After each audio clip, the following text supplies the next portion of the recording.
ችዋታሽ የተንቱ ትዛለ ውድ የትዝታ ቻናል ተከታታዮች እንዴት ከረማችሁ? እነሆ በአዲስ በሌላ ፕሮግራም በዚህ ሳምንት ተገናኝተናል። እንደምታውቁት የትዝታ የዋትስአፕ ቻናል በገና ባለፈው ገና የተቸገሩ የካዛንቺስ እናቶችን፣ አባቶችን፣ ወንድምና እህቶችን ያልጋ ቁራኛ የሆኑ በሽተኞችን መርዳቱ ይታወሳል። በዚህም እንደምታዩት በቪዲዮ ላይ እንደምትመለከቱት ደስታቸው ወሰን አልነበረም። አዲስ አበባ የሚገኙ የትዝታ አድሚኖች ከውጭም የመጡ የአድሚኖች አንድ ላይ በመሆን የተቸገሩትን ለመርዳት ደፋ ቀና ብለዋል። በዚህም ብዙዎች ጋር ለመድረስ ችለዋል። ይሄ ሁሉ የሆነው እናንተ እጃችሁን በመዘርጋታችሁ ገናን በደስታው ነው። ይሄ ፕሮግራም ሳይቋረጥ አሁንም ደግሞ ለፋሲካ በዓል እነኚህን የተጎጂ ተፈናቃዮች ለመርዳት ርብርቦች እየተካሄዱ ገንዘብ እየተሰባሰበ ነው። እንደምታውቁት ብዙ ሰዎች፣ ብዙ አቅመ ደካሞች ካዛንቺስ ውስጥ ሲያበሉ ሲያጠጡ የነበሩ፣ ሲያጎርሱ የነበሩ፣ ቡሄ ስንጨፍር ሲሸልሙን፣ አበባ ስንሰጥ ሲሰጡ የነበሩ እናቶች ሞሰባቸውን ከፍተው እንጀራ አጥፈው ያበሉን እናትና አባቶቻችን ዛሬ በችግር ላይ ናቸው። እነኚህን ወገኖች መርዳት ከኛ የሚጠበቀው ሰብአዊነት ነው። በካዛንቺስ ልጅነት ብቻ ሳይሆን በሰብአዊነት ጭምር የመርዳት ኃላፊነት አለብን። እነሆ የታሰበውን ያህል ባይሆንም እርዳታው እየተካሄደ ነው። ስለዚህ በዚህ የትዝታ የዩቲዩብ ቻናል ፕሮግራም አደራ ለማለት የምፈልገው በዚህ ፕሮግራም ላይ እንዳያችሁት፣ በዚህ ቪዲዮ ላይ እንዳያችሁት ችግረኞች ምን ያህል ሲረዱ 5,000 ብር ለማግኘት ምን ያህል ደስታቸውን እንዳሳዩ፣ እንዴት ፈጣሪያቸውን እንዳመሰገኑ አይታችሁ መድኃኒዓለም የብረት ምሰሶ አሜን። ማብላት ማጠጣት ድሃን መዳበስ ቀላል አይደለም። እናንተን እንደው እቅፍ ድግፍ ያድርግልኝ የምድርና ለጋት።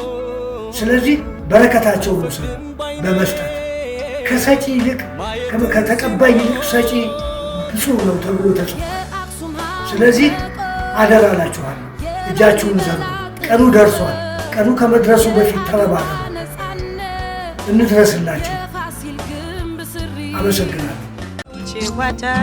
ችዋታሽ የተንቱ ትዛለ ቃል በገባነው ጊዜና ጥራት መሰረት 4 ብሎኮችን በሴምሲና በአያት ለውድ ደንበኞቻችን ቁልፍና ካርታ አስረክበን ኑሮ አስጀምረናል። ዝቋላ ፓርክ ቪው አፓርትመንት በፕሪሚየም ሎኬሽን ቦሌ አትላስ መስቀለኛው ጋር የአዲስ ዙ ፓርክ እይታ ያላቸው ከአፍሪካ ትልቁ ወተር ፓርክ ፊት ለፊት ለኢንቨስትመንት ቢሉ ለመኖሪያ እየተመቹ በኮሪደር ልማት ያሸበረቁ በወንዝ ዳር ልማት ደግሞ የደመቁ አፓርትመንቶችን በወለል 4 ቤቶች ብቻ በ20% ቅድመ ክፍያ ከባለ 1 እስከ ባለ 3 መኝታ አማራጭ ያላቸው ሌክዠሪ አፓርትመንቶችን በሙሉ ማጠናቀቂያ ከዝቋላ ሪል ስቴት የ34 ዓመት የኮንስትራክሽን ልምድ ባለው ዝቋላ ኮንስትራክሽን ሲስተር ካምፓኒ ዝቋላ ሪል ስቴት ለሽያጭ የቀረቡት እነዚህ አፓርትመንቶች 20% ቅድሚያ ከፍለው ቀሪውን ደግሞ ከወለድ ነጻ ተረጋግተው የሚከፍሉበትን እድል አመቻችተንሎታል። ለበለጠ መረጃና የወደፊት ቤቶን ለመጎብኘት አሁኑኑ ይደውሉልን። ዝቋላ ሪል ስቴት። ውድ የትዝታ ቤተሰቦች እንዴት ከርማችኋል? በዚህ ሳምንት እንግዳ ይዤላችሁ ቀርቤያለሁ። እንግዳዬ የምታውቁት የስመጥሯ ጠጅነት ኮማሪት የእትዬ ዝናቧ ልጅ አሰግደው ነው። አሰግደው ተወልዶ ያደገው ካዛንቺስ ነው። እምብርቷ ላይ ያቺ ቶታል አካባቢ ያደገው እዛ ነው። ብዙ ትዝታዎች አሉት። እንዲያጫውተን ጋብዣዋለሁ። እስኪ ተከታተሉት። ወደኋላ 50 እና 60 ዓመት ወደኋላ ያስጉዛችኋል። ትዝታችሁን ይቀሰቅስባችኋል ብዬ ተስፋ አደርጋለሁ። አመሰግናለሁ። ችዋታሽ የተንቱ ትዛለ አሰግደው አንተ ያደግከው መሀል ካዛንቺስ ነው። ብዙ ትዝታዎች እንዳሉ አውቃለሁ። በአንተ ዘመን፣ በአንተ የልጅነት ዘመን የጥንቷ ካዛንቺስ ምን ትመስል ነበር? እስኪ አጫውተን። በዛን ጊዜ ከነበሩት ሰዎች ጭምር። አጥናፍ እንደምን ከረምክ? እንደምን ሰነበትክ? እኔም በጣም አመሰግናለሁ ለዚህ ፕሮግራም ስለጋበዝከኝ። አዎ እኔም እንግዲህ ታዋቂዋ በጊዜው በጠጅ ንግድ ተሰማርታ የነበረችው የወይዘሮ ዝናቧ የመካከለኛ ልጅ ነኝ። ከእኔ በላይ 2 አሉ። እኔ 3ኛ ነኝ። አንድ ደግሞ የኔ ታናሽ 4ኛ ሚሚ አለ። እና እንግዲህ ያው የኖርነው በካዛንቺስ አካባቢ በዚህ በ60ዎቹ ውስጥ ቶፕ ሻይ ቤት ተብሎ በሚጠራው ቤት ውስጥ ነው ያደግነው። እኛ ነበርን እዛ ቤት ውስጥ እና እዛ ነው ያደግነው። ከጎናችን ያው ከማል የሚባል ሻይ ነጋዴ ሻይ ቤት ሻይና ብስኩት የለም ያኔ ፓስቴ ነው፣ ሰፌድና ሳምቡሳ ነው። ሳምቡሳ የዱርዬ ሙሳ ይባላል። እሱን እንድንበላ አይፈቀድልንም። ፓስቲዋን ግን ትንሽ ትንሽ እንበላ ነበረ። ካጠገቡ ደግሞ ደሊል አሚን በሽር የሚባል እንደዚሁ ሻይ ነጋዴ ነበረ። ሻይ ቤት ያለው 2 ነበሩ እና ያው ያን አስታውሳለሁ። ካጠገቡ ደግሞ ጋሽ ደመረ የምንለው አንድ ሰውዬ ነበር። እንደዚሁ እሱ ምግብ ይሸጥ ነበር። ትንሽ ትንሽ ፈትፈት እያደረገ ያጎርሰን ያበላን ነበረ። የዋህ ሰው ነበር እና እንግዲህ ያው ማስታውሰው በዛን ጊዜ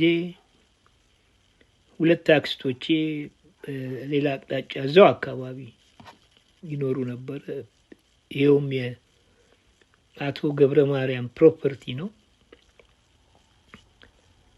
ሌላ እንግዲህ ያው እኔን ደግሞ በጣም ያቀርበኝ የነበረ አንድ የመናዊ ነበረ። እሱም ቃይድ ይባላል። ቃይድ ማለት በሱቅ ንግድ የሚተዳደር ነው። ባለቤቱ ደግሞ አባዬ ጋንፉራ ይባላሉ። እሳቸውም በጣም የዋህ ሰው ናቸው።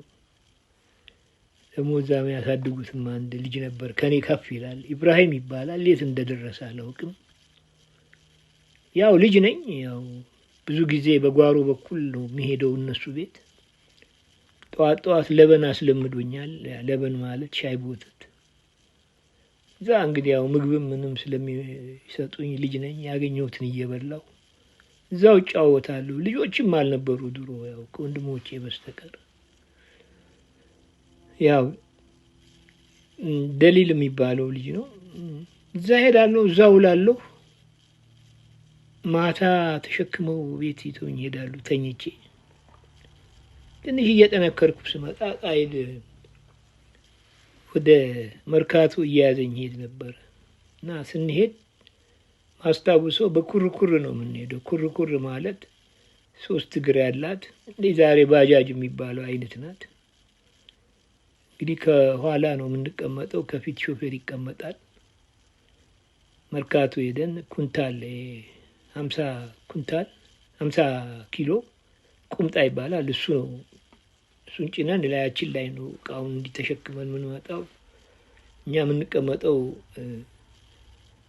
ከስኳሩ ዶንያ ላይ ነው። እንደዛ እያደረግን ያው ጊዜ ከቆየም በኋላ አንድ ቀን እንደዚሁ መርካቶ ሄደን ስንመጣ ቃይድ ያው ከጎኔ ነው ያለው። ሹፌሩ አይታየኝም፣ የት እንደሄደ አላውቅም። እንዲህ ቀና ብዬ በቀኝ በኩል እንዲህ ወደ ላይ ወደ አንገቱ ሳይ ከቃይድ አንገት ደም ይፈሳል እና ምንድን ነው ብዬ በቃ ያው እኔ አላወኩም። ትንሽ ቆየና መጫጫ ጩኸት ጀመረ።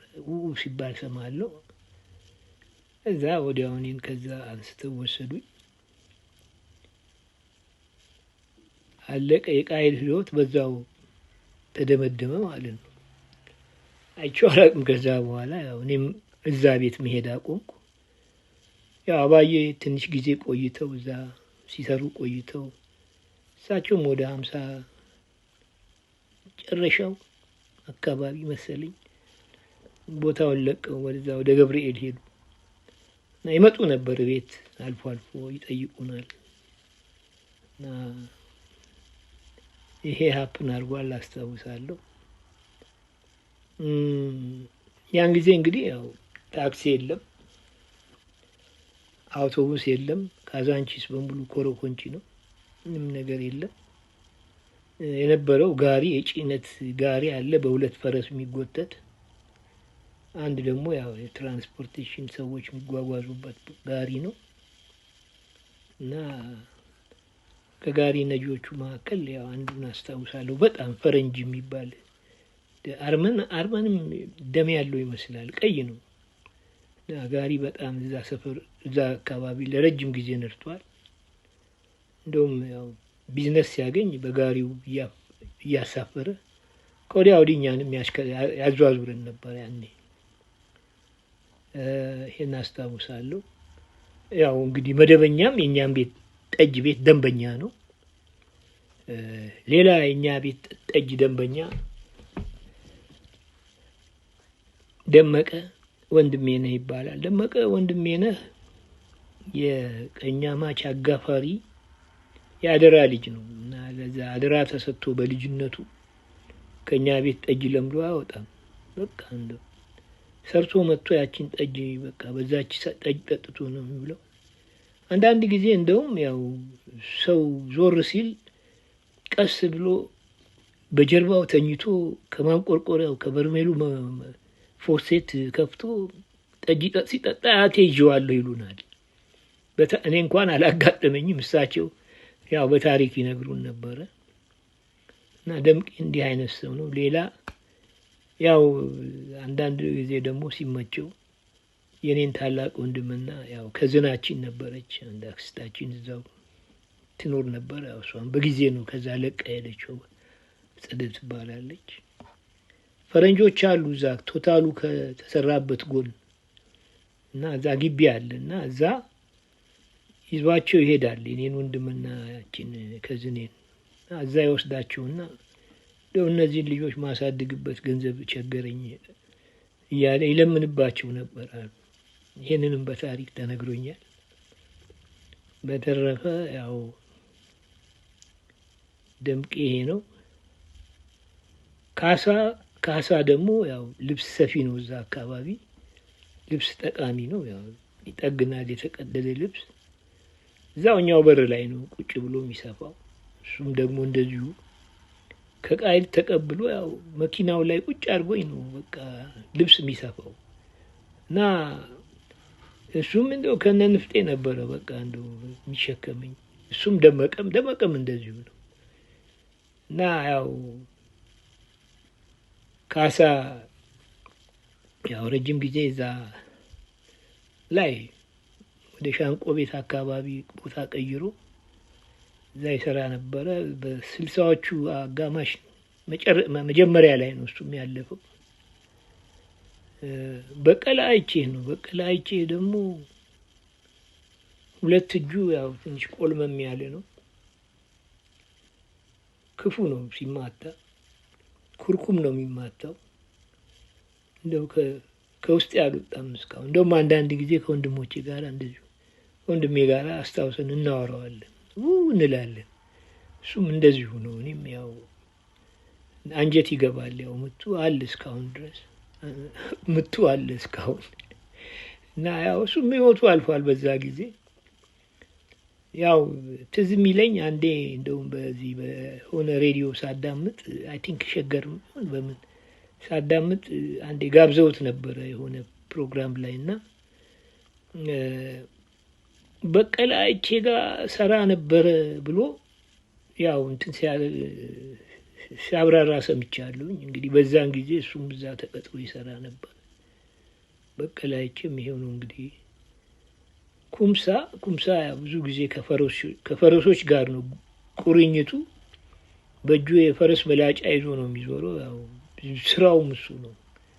ረጀም ያለ ዘልገግ ያለ ሰው ነው። እንደው በቃ በጣም ጥሩ ሰው ነበር እና ያ ነው። ተካ ደግሞ እኛ ቤት በኋላ ጠጅ ቀጅነት የገባ ነው። ተካ ይባላል። እስቲል አለ በህይወት ወደ 90 ምናምን አመቱ ነው። በቅርብ ኢትዮጵያ ሄጄ አላገኘሁትም። አገሩ ገብቷል፣ ወንድሙ ሞቶ ለቅሶ ሄዷል ብለውኝ። ወንድምየውም ያው እኛው ጋር ነበር አብሮ። ትንሽ ነው እሱ፣ ብርሌ ያጥብ ነበር፣ ጫማ ይጠርግ ነበር። አመርጋ ይባላል። እሱ በቅርብ አልፏል። ገለም እዛው በጉልበት ስራ ነው የሚተዳደረው። ብዙ ጊዜ ያው አንዳንድ እቃ ምናምን ሲመጣ እኛ ቤት እየተሸከመ ይመጣል። ገብሬያቻየውም እዛው ነው። ካዛንቺስ ጫማ ይሰራ ነበር አስታውሳለሁ። መዶሻ ይዞ ጫማ ሲመታ ትዝ ይለኛል። በቀለ ጮጌ ደግሞ ይባላል። እንደው በቃ ጮጌ የተባለው በቃ እንደው ትንሽ አምታታው ነገር ነው። በቃ በጣም የታወቀ ነው። ጮሌ ነው። ጋሽ ማሪዮ አይ ቲንክ እሱ ያው ፈረስ አይነዳ አይቀርም። አሚን ጋሪ አይነዳ አይቀርም። ብዙ ጊዜ ከነሱ ጋር ነው ሃንጋውት የሚያደርገው። እሱ ትዝ ይለኛል። የጌቱ አባት ነው። ባዩ ደግሞ የሚባል አንድ ራሱን ያመዋል በጣም ወፈፌ ነው።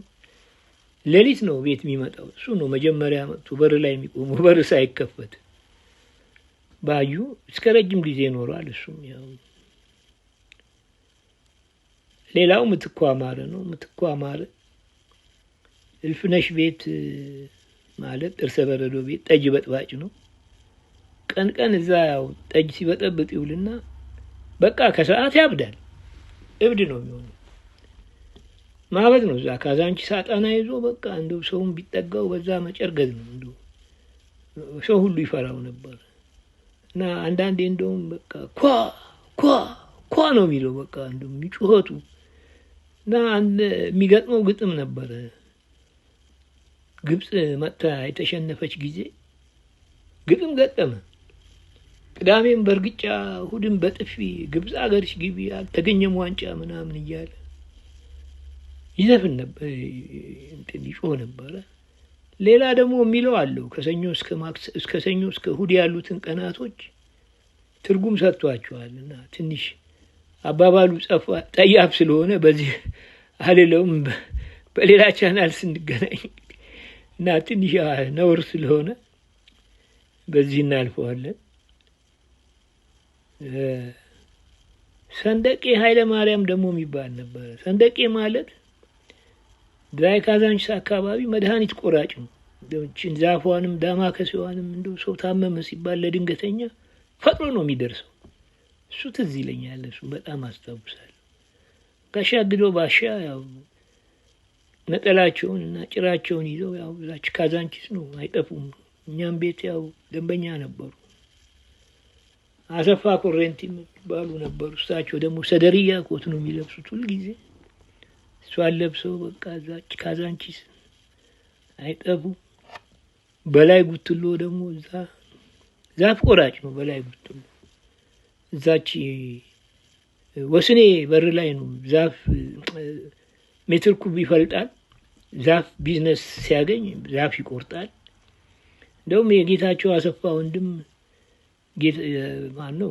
ጌታቸው የዘውዴ አሰፋ ወንድም አፉን ትንሽ የፈታው በሱ ስም ነው። እና የሱን ስም በመጥራት ጀምሮ ነበረ ከሁሉም በፊት በላይ ጉትሎ ይላል። እና እኛ በጣም ይገርመናል። እና ያው እሱም ጌትሽም እዛ አካባቢ ያው ከጉራጎቹ ጋር በጣም አይስማማም ነበር። ከነሱ ጋር ኃይለኛ ነው፣ ሲደባደብ ነበር የኖረው። ጋሽ እንዳለ ወፍጮ ቤት እዛ ወስኔ ቤት አጠገብ ያለው ወፍጮ ቤት ለረጅም ጊዜ እህል ያስፈጭ የነበረ ሰውዬ ነው። የ10 አለቃ ዘሪሁን እሳቸው 50 አለቃ ፈሩ፣ 50 አለቃ ቦጋለ፣ አቶ አካሉ ይባሉ አሉ። እና እንግዲህ እነዚህ ሰዎች በሙሉ የኛ ቤት ደንበኞች ነበሩ። እና ያው በዚህ መልክ ነው ጭዋታሽ የጠንቱ ትዛለ ቃል በገባ ነው ጊዜና ጥራት መሰረት 4 ብሎኮችን በሴምሲና በአያት ለውድ ደንበኞቻችን ቁልፍና ካርታ አስረክበን ኑሮ አስጀምረናል። ዝቋላ ፓርክ ቪው አፓርትመንት በፕሪሚየም ሎኬሽን ቦሌ አትላስ መስቀለኛው ጋር የአዲስ ዙ ፓርክ እይታ ያላቸው ከአፍሪካ ትልቁ ወተር ፓርክ ፊት ለፊት ለኢንቨስትመንት ቢሉ ለመኖሪያ የተመቹ በኮሪደር ልማት ያሸበረቁ በወንዝ ዳር ልማት ደግሞ የደመቁ አፓርትመንቶችን በወለል 4 ቤቶች ብቻ። በ20% ቅድመ ክፍያ ከባለ 1 እስከ ባለ 3 መኝታ አማራጭ ያላቸው ሌክዠሪ አፓርትመንቶችን በሙሉ ማጠናቀቂያ ከዝቋላ ሪል ስቴት። የ34 ዓመት የኮንስትራክሽን ልምድ ባለው ዝቋላ ኮንስትራክሽን ሲስተር ካምፓኒ ዝቋላ ሪል ስቴት ለሽያጭ የቀረቡት እነዚህ አፓርትመንቶች 20% ቅድሚያ ከፍለው ቀሪውን ደግሞ ከወለድ ነጻ ተረጋግተው የሚከፍሉበትን እድል አመቻችተንሎታል። ለበለጠ መረጃና የወደፊት ቤቶን ለመጎብኘት አሁኑኑ ይደውሉልን። ዝቋላ ሪል ስቴት። ሰግደው እትዬ ዝናቧ ብዙ ቦታ ነበረች። ካዛንቺስ እንዳልከው የቶታል ፊት ለፊት ነበረች፣ ላይ ደግሞ ነበረች። እንደገናም ኡራኤል ወርዳለች። ሌላ ቦታም ወደ ጎላ ሚካኤል ነበረች። የት ነበረች? እስኪ አጫውተን። በየቦታው የነበረህን ትዝታ እስኪ አካፍለን። ሰዎቹንም ጭምር ጠጅ ቤት ውስጥ ይገለገሉ የነበሩትን ሰዎች ጭምር እስኪ ንገረን። አዎ ትክክል ነው። በሌላም ነበርን፣ ተክለ ሃይማኖትም ነበርን ለ1 ዓመት ያህል ከ59 አጋማሽ እስከ 60 መጀመሪያዎቹ አካባቢ። ከዛ ነው እንግዲህ ያው ኡራኤል የመጣ ነው። ኡራኤል ስንመጣ ያው አብዛኛው ደንበኛ የጠጅ ቤት ደንበኛ ድሮ የምናውቃቸው ናቸው ብዙዎቹ። እንደውም አብዛኛዎቹ ያው በመጠኑ ድሮ የጓደኞቼም ጓደኞች አባቴ ነበሩ፣ ይመጣሉ። እንግዲህ ብዙውንም ማስታውሰው ያው እዛ አካባቢ ያው እነ ደመቀ እነ በየነ ቦሌ፣ አክሊሉ ጉሬዛ የሚባል ነበር፣ አለሙ መንዜ፣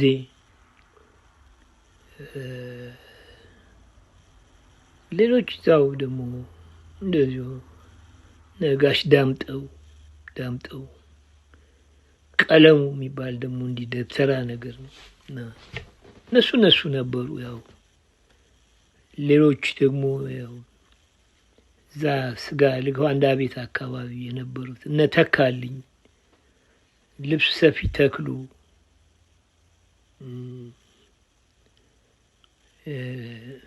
ሌላ ደግሞ አንድ እንዳለ የሚባል ልጅ ነበረ፣ ጎበዝ ጉራግኛ ጨፋሪ።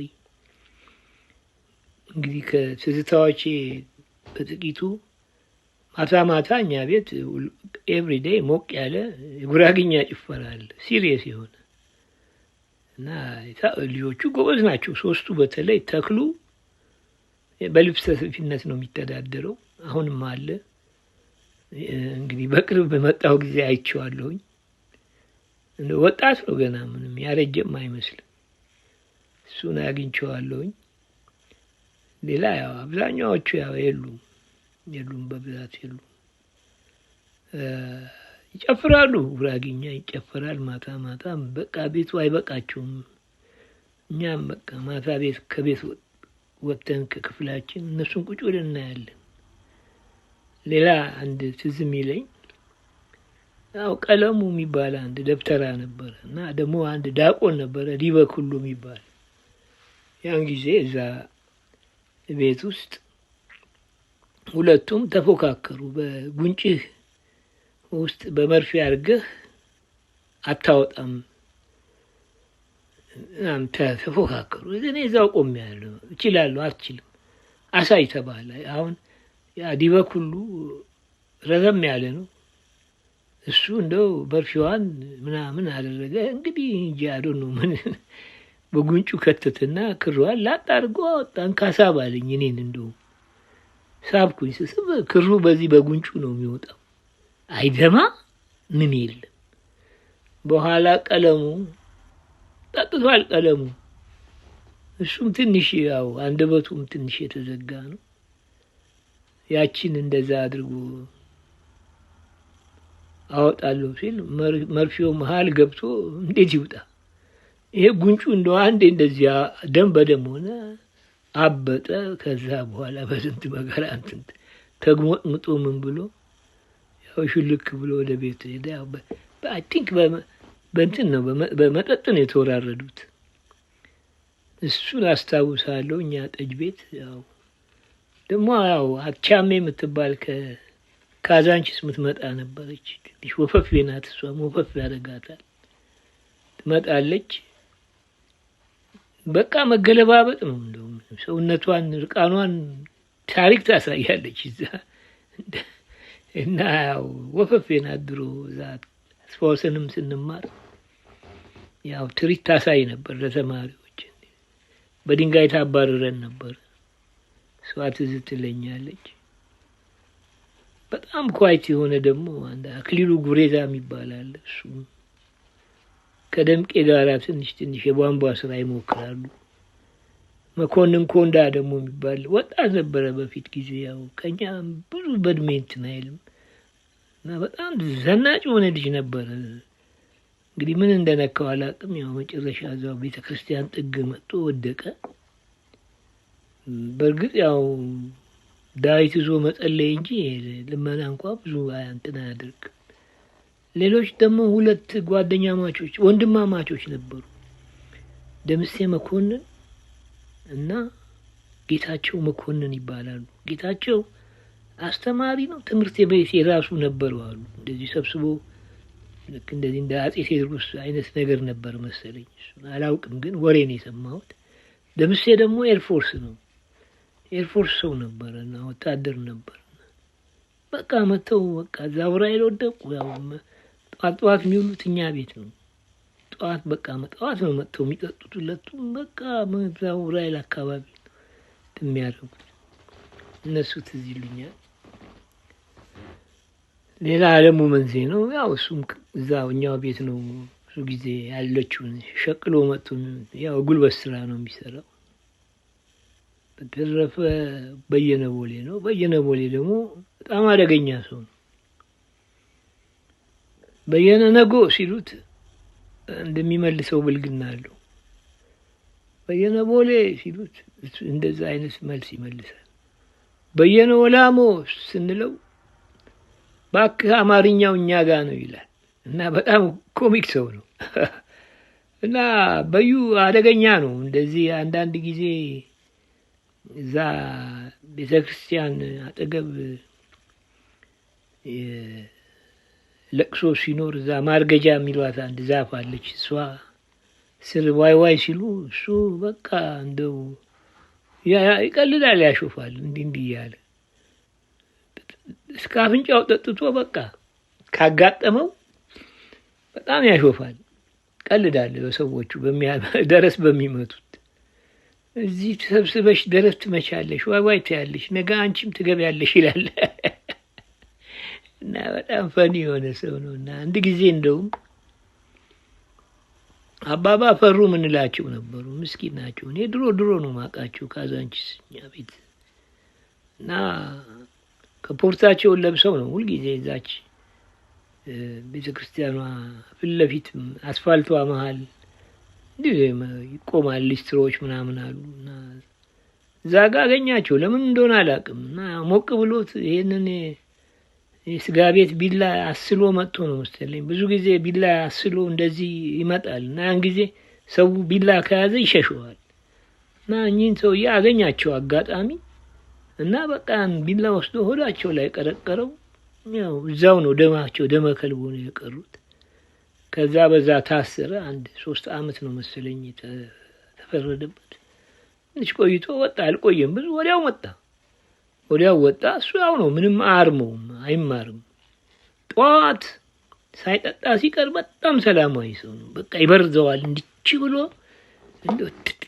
አንዳንድ ጊዜ እኛ ቤት በታች በኩል እኛ የምንኖርበት ቤት አለ። እዛ መጥቶ በር ያንኳኳል እና ይመጣና አንቺ አሰግደዋል፣ አንቺ እስቲ መጠጫ ይለኛል። ደግሞ ሸሚዝ ካለ እባክሽን በር አምጪ ትንሽ ደርብ ይላል። እና እንግዲህ እሱ ያችን ሸሚዝ ወስዶ ያው ጆሮ ግንዷን ነው የሚላት ብዙ ጊዜ። እና አንድ ደግሞ እንደዚህ ገብሬም ናሽናል የሚባል ነበር። ያው እነሱ አብሮ እዛው ገብሬ ናሽናል የተባለው ዩዝድ ዕቃ ይሸጣል። ልብስ እንዲህ አንዳንድ የቤትም እቃዎች ምናምን ነገር ያሻሽጣል። እንዲህ እንደ መደለል ይላል። እሱና ደግሞ አለ ሌላ ታደሰ ዜንጦ የሚባል ነበር፣ ቀጠን ብሎ ረዘም ያለ። እሱም እንደሱ ይሰራ ነበር። ያኛው ትንሽ ዜንጦ ነገር ነው፣ ይሄኛው ደግሞ ያው ምስኪን ነው። ናሽናል ይላል። በቃ ሰው ገበያ መጥቶኛ ቤት ሞቅ ሲል ከየት እንደሚያመጣ አላውቅም። ልብስ ሰው እንግዲህ አንዱ የጠለፈውንም የሰረቀውንም ለሱ ነው የሚሰጠው።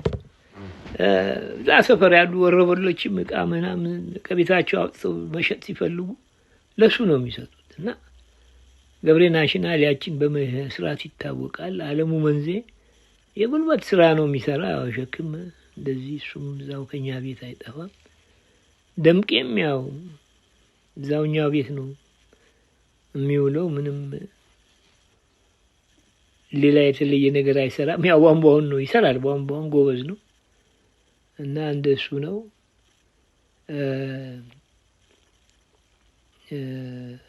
አንዳንድ ጊዜ ከቦሌ አካባቢ ያው የቦሌ ኦሮሞዎች እዛ ቀብር ምናምን ሲኖራቸው አስቀድመው መጥተው ነው እኛ ቤት እንትን የሚሉት። እነሱ ቀድመው መጥተው ይናገራሉ። ያው ለሚቀጥለው ቀን ያው እኛ ቤት ደግሞ በደንብ ንፍሮ ምናምን ባቄላ ተቀቅሎ በደንብ ከቀብር መልስ እኛ ጋር ነው ቁርስ ምናምን ቆርሰው የሚሄዱት። ግን ያን ጊዜ ደግሞ ምን አለ እዛ ቦሌ አካባቢ የተጣሉ እንዲህ በርቀት የማይገናኙ ሰዎች ከተገናኙ እዛ አለቀ በቃ ይከሳከሳሉ። ፈረስ ላይ ሆነው በቃ ትርኢት ነው የሚያሳዩት። አንዱ ጋር አንዱን ከፈረስ ላይ ሲቀነድበው ሲወድቅ ምንም በጣም የሚገርም ጊዜ ነበር። ሌላው ደግሞ ያው ይሄ ነው እንግዲህ ማን ነው አንድ ረሳሁት ሰውዬ ያለ መሰለኝ። ያው እንግዲህ እኛ ጠጅ ቤት ከሞላ ጎደል ብዙ የሚታየው እንደዚህ ነው። የብራይል አካባቢ እንግዲህ ብዙ ነገር አለ። እዛ በአካባቢ ስንኖር ብራይል ውስጥ እናካሄድ የነበረው እሱን እንግዲህ በሌላ አጋጣሚ እንግዲህ ድል ከተገኘ እገልጣለሁ። ለጊዜው የጠጅ ቤቱ ታሪክ ይሄን ይመስላል። በጣም አመሰግናለሁ። ሌላ ጊዜም እንደምንገናኝ ተስፋ አደርጋለሁ። እጅግ የተሳካ ትዝታ ነበረ። ወደኋላ ነው የመለሰ። በካዛንቺስም በኡራኤልም አካባቢ ያነሳቸው ትዝታዎች እጅግ የሚያስገርሙ ናቸው። አመሰግናለሁ። በአድማጭ ተመልካቾች ስም ውድ የቻናሌ ተከታታዮች እንግዲህ ልክ እንደሰማችሁት ነው። በዚህ ብቻ አላለቀም። የሚቀጥለው ሳምንትም ቀጣዩን ክፍል ይዤላችሁ ቀርባለሁ። እስከዛው ቸርን ሰንብት።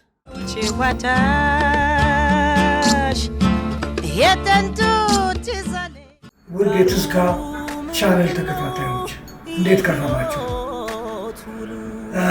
እነሆ በአዲስ በሌላ ፕሮግራም በዚህ ሳምንት ተገናኝተናል። እንደምታውቁት የትዝካ የዋትሳፕ ቻናል በገና ባለፈው ገና የተቸገሩ የካዛንቺስ እናቶችን፣ አባቶችን፣ ወንድምና እህቶችን የአልጋ ቁራኛ የሆኑ በሽተኞችን መርዳቱ ይታወሳል። በዚህም እንደምታዩት በቪዲዮ ላይ እንደምትመለከቱት ደስታቸው ወሰን አልነበረ። በአዲስ አበባ የሚገኙ የትዝካ አድሚኖች ከውጭም የመጡ አድሚኖች አንድ ላይ በመሆን የተቸገሩትን ለመርዳት ደፋ ቀና ብለዋል። በዚህም ብዙዎች ጋር ለመድረስ ችለዋል። ይሄ ሁሉ የሆነው እናንተ እጃችሁን በመዘርጋታችሁ ገናን በደስታው። ይሄ ፕሮግራም ሳይቋረጥ አሁንም ደግሞ ለፋሲካ በዓል እነኚህን የተጎጂ ተፈናቃዮች ለመርዳት ርብርቦች እየተካሄዱ ገንዘብ እየተሰባሰበ ነው። እንደምታውቁት ብዙ ሰዎች፣ ብዙ አቅመ ደካሞች ካዛንቺስ ውስጥ ሲያበሉ ሲያጠጡ የነበሩ፣ ሲያጎርሱ የነበሩ፣ ቡሄ ስንጨፍር ሲሸልሙን፣ አበባ ስንሰጥ ሲሰጡ የነበሩ እናቶች ሞሰባቸውን ከፍተው እንጀራ አጥፈው ያበሉን እናትና አባቶቻችን ዛሬ በችግር ላይ ናቸው። እነኚህን ወገኖች መርዳት ከኛ የሚጠበቀው ሰብአዊነት ነው። በካዛንቺስ ልጅነት ብቻ ሳይሆን በሰብአዊነት ጭምር የመርዳት ኃላፊነት አለበት። እነሆ የታሰበውን ያህል ባይሆንም እርዳታው እየተካሄደ ነው። ስለዚህ በዚህ የትዝካ የዩቲዩብ ቻናል ፕሮግራም አደራ ለማለት የምፈልገው በዚህ ፕሮግራም ላይ እንዳያችሁት፣ በዚህ ቪዲዮ ላይ እንዳያችሁት ችግረኞች ምን ያህል ሲረዱ 5,000 ብር ለማግኘት ምን ያህል ደስታቸውን እንዳሳዩ እንዴት ፈጣሪያቸውን እንዳመሰገኑ አይታችሁ አይደለም። መድኃኒዓለም የብረት ምሰሶ ያርግልኝ። ኖሮልኝ ኖሮልኝ። አሜን አሜን አሜን። ማብላት ማጠጣት ድሃን መዳበስ ቀላል አይደለም። እናንተን እንደው እቅፍ ድግፍ ያርግልኝ የምድርና ለጋት። ስለዚህ በረከታቸውን ወሰዱ በመስጠት ከሰጪ ይልቅ ከተቀባይ ይልቅ ሰጪ ብፁዕ ነው ተብሎ ተጽፏል። ስለዚህ አደራ እላችኋለሁ፣ እጃችሁን ዘሩ። ቀኑ ደርሷል። ቀኑ ከመድረሱ በፊት ተረባረቡ፣ እንድረስላቸው። አመሰግናለሁ።